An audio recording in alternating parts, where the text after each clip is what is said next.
It was Tuesday, October 12th, 2021, a gray, drizzly morning in Hallbrook, Oregon.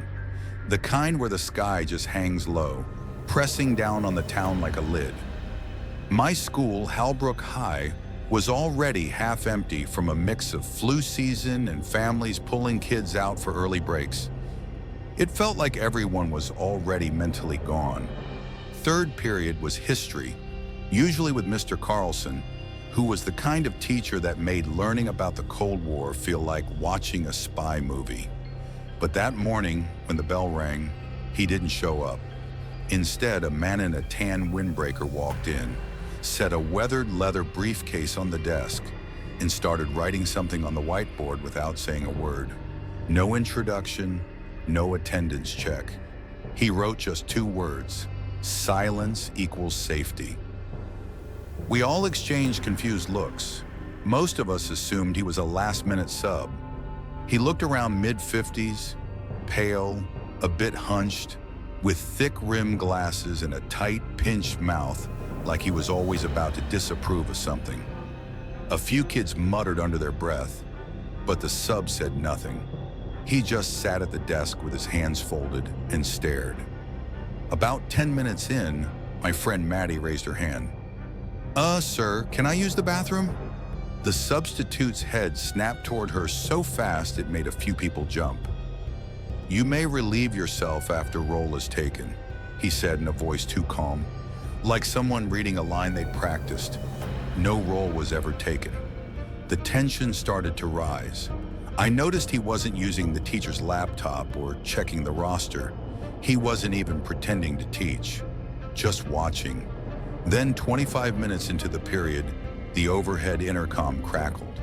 "Lockdown, locks, lights, out of sight." It repeated monotone, mechanical. The class went still. We'd done the drill before. Hide in the corner, stay quiet, wait for the all clear. But this time, something felt different, too real, too quiet in the halls. The substitute stood up slowly.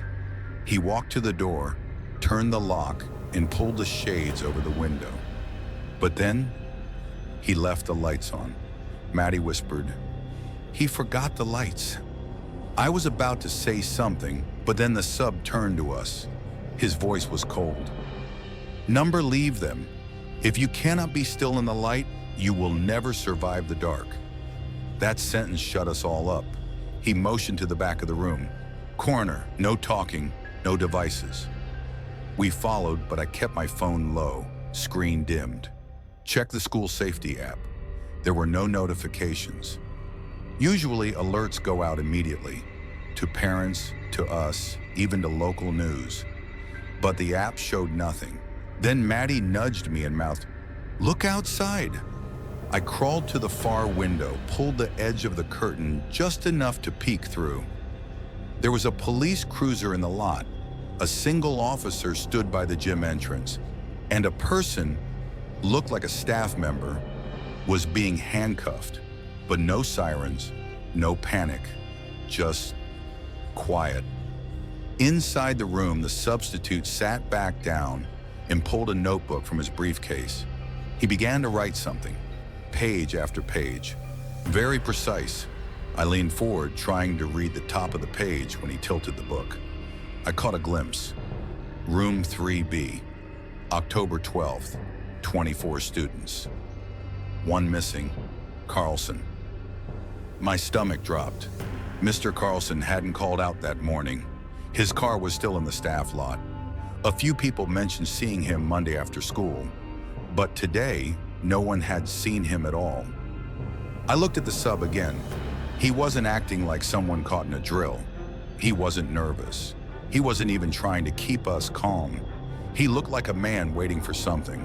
10 more minutes passed, then 15. Then, a knock on the door. Software slow. Just 2 knocks. No one moved. The sub looked at the door, then back at us. He smiled for the first time. A small, eerie smirk. "Right on time," he whispered. I could hear Maddie's breathing behind me. Shallow and fast. Someone near the back was crying softly. The knocks didn't come again, but the handle jiggled, not hard, just enough to remind us that someone was out there. And then, silence. 5 minutes later, the intercom came back on, but it wasn't Principal Harper's voice. It was shakier, a staff member maybe. Evacuation protocol now in effect.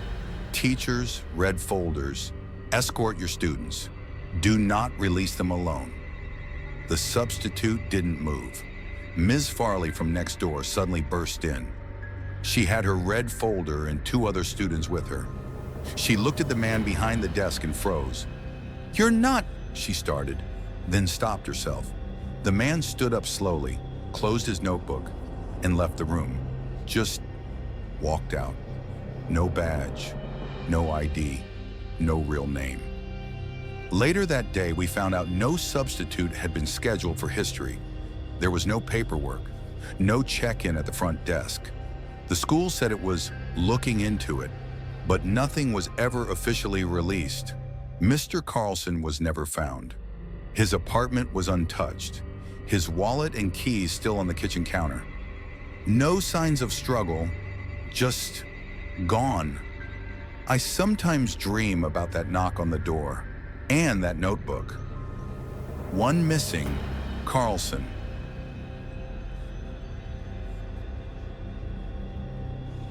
I didn't go to one of those massive high schools you see in movies, where the graduating class is over 1,000 kids. Mine was in a more rural area, not exactly the middle of nowhere, but definitely small enough that almost everyone knew each other. My graduating class had just under 200 students. Even if you weren't friends with someone, you recognized their face and probably knew their name. That's just the kind of place it was. Life in our town was pretty uneventful. After school, we'd usually just ride our bikes around or play sports. This was about 17 years ago now, so I'm sure things have changed for kids these days. One thing that stood out to me, even back then, was how little real bullying happened at our school. Sure, kids joked around and teased each other, but it was never the classic get shoved into a locker kind of stuff. I can't name a single student in my grade who'd fit the label of a true bully. That said, there was one kid in our class who stood out, but not because of anything he did wrong. He just didn't speak, at all. I'll call him Luke for the sake of this story. Luke wasn't strange looking or anything. In fact, he seemed pretty normal. If anything, he was polite to the few people who went out of their way to talk to him. I only had one class with him, a computer elective that included students from every grade level. Luke and I were juniors at the time. Our computer lab still had those old boxy desktops back then. I remember the setup clearly. 2 long rows of tables separated by an aisle, with 4 seats in each row. Most seats were taken, but Luke always sat alone in the second row, far left side. No one ever sat next to him. Not long into the semester, a few seniors in the class started giving Luke a hard time. They'd crack jokes about how quiet he was, calling it creepy when he didn't answer the teacher. The instructor never intervened. He wasn't the assertive type, and I think the seniors knew that. It escalated slowly. I remember the day a crumpled piece of paper flew from the back of the room and hit Luke in the head. He turned around, and I'll never forget the look on his face. Some blend of anger, embarrassment, and just defeat. One of the seniors shouted, "Wasn't me," and tried to blame someone else. Luke didn't say anything. He just turned back to his screen. I felt bad, but I didn't do anything.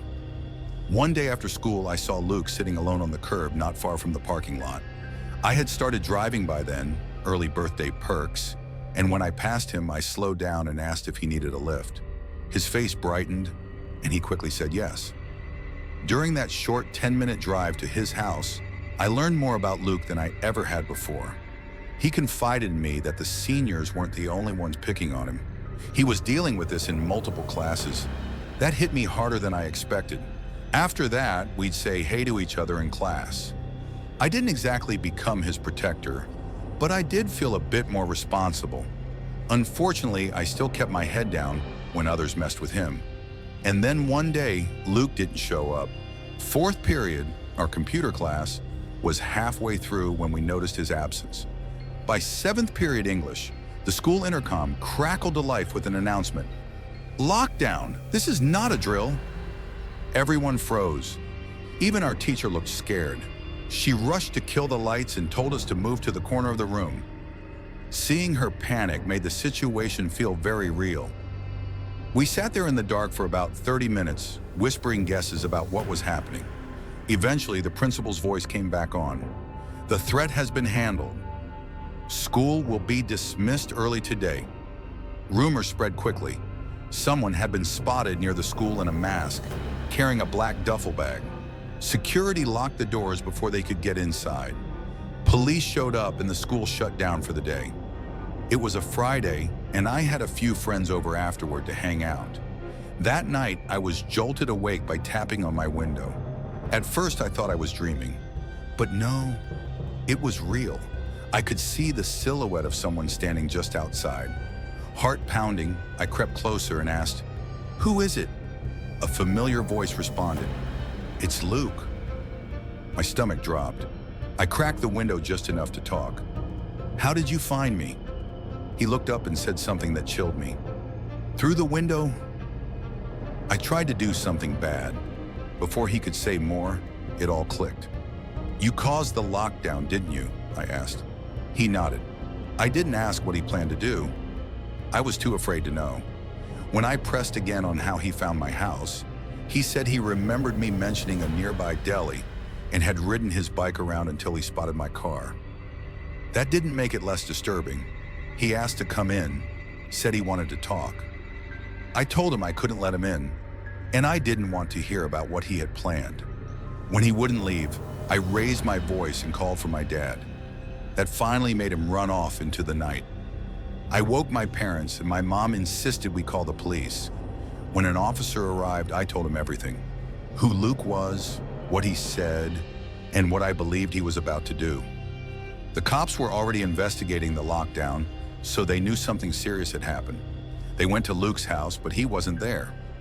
I think he either came back home the next day or was found somewhere. But either way, the police were waiting. He confessed. As far as I know, Luke was charged with something like making a terroristic threat. He served time, but has long since been released. I don't know where he is now. Part of me still feels conflicted. I saw firsthand how isolation and cruelty can break someone. Maybe all it took was a tiny bit of kindness from me to make him think I was different. But the truth is, he came to school with a mask and a duffel bag. And even if he didn't follow through with whatever he planned, he had intent. I hope he got the help he needed, but I can't forget how close we came to something unthinkable.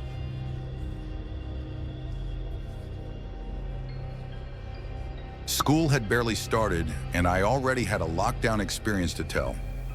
I'm 15 now, just beginning my sophomore year at Northside High School in Jacksonville, North Carolina.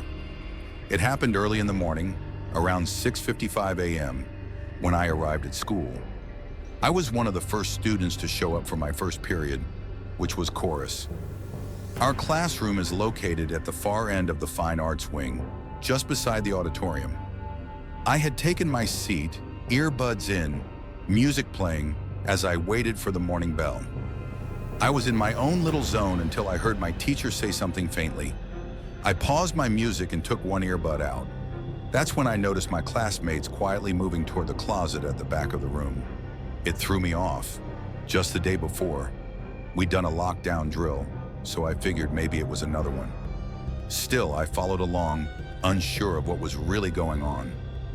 The teacher closed the closet door behind us and shut off the lights. It was pitch black inside, except for the faint strip of light under the door. At first, I wasn't too worried. I assumed it was practice again, but then came the distant sound of sirens outside. That's when it hit me. This was real. My stomach sank a little, but I focused on staying calm. I figured if I kept it together, maybe I wouldn't spiral into panic. I sat there, breathing slow, trying to listen for any movement in the hallway or signs of what was going on. But it was quiet. We stayed hidden like that for nearly 2 hours. It wasn't until around 8:45 a.m. that we were finally let out. The relief in the room was visible. Everyone seemed okay, and because we had all stayed calm, it didn't feel like chaos. I returned to my seat, put my earbuds back in, and tried to slip back into normalcy. Eventually, I worked up the nerve to ask my teacher what happened. I casually asked if there had been some kind of fight. She gave me this serious look and replied, "It was worse than that." That was when it started to feel real. I looked out the classroom window and noticed a long line of cars near the back of the school. At first, I thought it was just the usual parent pickups, but the energy was off. Inside the room, some students had their phones out, trying to piece together what was happening. My friend Jacob leaned over and told me someone had been stabbed, right in the school's rotunda. The news hit hard. I didn't know any more details at that moment, but soon after, my mom texted me, asking if I was safe. I told her I was still in my class. By then, some of the girls in the room were crying, and that only deepened the sense of fear that had started to settle in. Then my mom called. She said she was parked near the baseball field along with other parents who had rushed to the school. Everyone was trying to figure out if their kids were okay. Not long after, my name was called over the intercom, and I was allowed to leave. I found my mom in the crowd of worried parents, and we hugged for a long time. She looked shaken, and honestly, I was too. She took me with her to the daycare where she worked. Once we got there, we stepped into a quiet room and cried together. Her co-workers came in to check on us and offer support. I needed to be alone for a minute, so I stepped outside, put my earbuds back in, and played some 3 Days Grace, just to clear my head. Later that day, we finally learned the full story. 2 students had been rushed to the hospital, and tragically, one of them didn't make it. A teacher had also been injured during the attack. 3 people in total had been hurt. I started looking up news reports online and even found the press conference that was already posted. After all that, my mom took me to Arby's. I hadn't eaten anything all day, and we both needed something normal. We got food, picked up my younger brother from his middle school, and he told us he'd seen a lot of cops but hadn't known why. When we got home, I went back online to learn more. That's when I saw the update. A 16-year-old had already been charged with voluntary manslaughter, assault with a deadly weapon, and other serious charges. 2 more students, one 15, one 16, were also arrested for assault and disorderly conduct. What chilled me the most was hearing that someone had filmed the stabbing and uploaded it to Snapchat. I didn't watch it, but my mom told me about it. Apparently, the video didn't show much. The phone was facing the ground, but you could hear students screaming in the background. My mom suspects the whole thing was gang-related. And honestly, that made me feel even more afraid that there might be retaliation or more violence to come. I didn't even know the kid who died, but the fact that someone lost their life right here in our school has stuck with me. I can't stop thinking about it. I just hope he's at peace now.